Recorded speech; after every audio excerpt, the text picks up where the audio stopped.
How much of Boy Meets World did we not get as kids? Imagine watching your favorite show and realizing there's a whole side of it you never saw as a kid.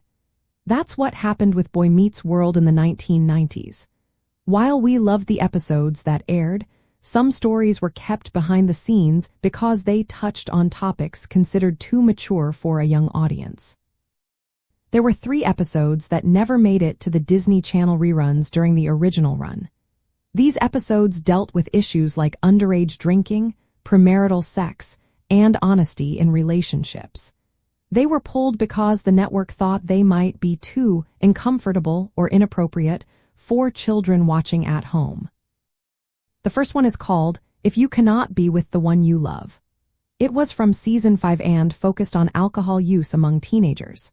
It showed Corey and Sean dealing with drinking, with Sean struggling more deeply with addiction.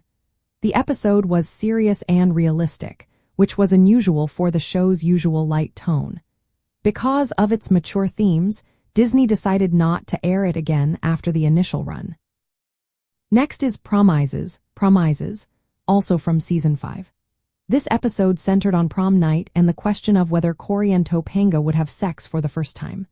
The episode was filled with innuendos and teenage anxieties about physical relationships. It didn't explicitly mention sex but hinted at it through awkward moments.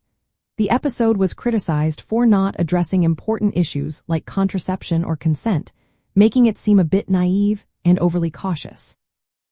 The third episode is The Truth About Honesty from season 6.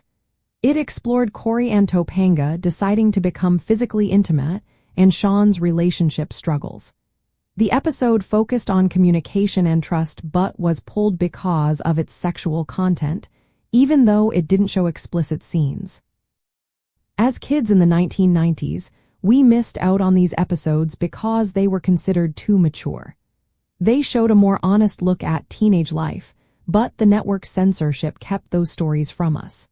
Now, thanks to streaming services, fans can finally see these episodes and get a fuller picture of how the show approached growing up. So, in the end, we missed about 3 episodes that tackled real teenage issues head-on. They were more direct and serious than the rest of the series, and their absence from the original broadcasts shows how much television standards have changed over time. These episodes give us a glimpse into the challenges of talking openly about adolescence on family TV during the 1990s.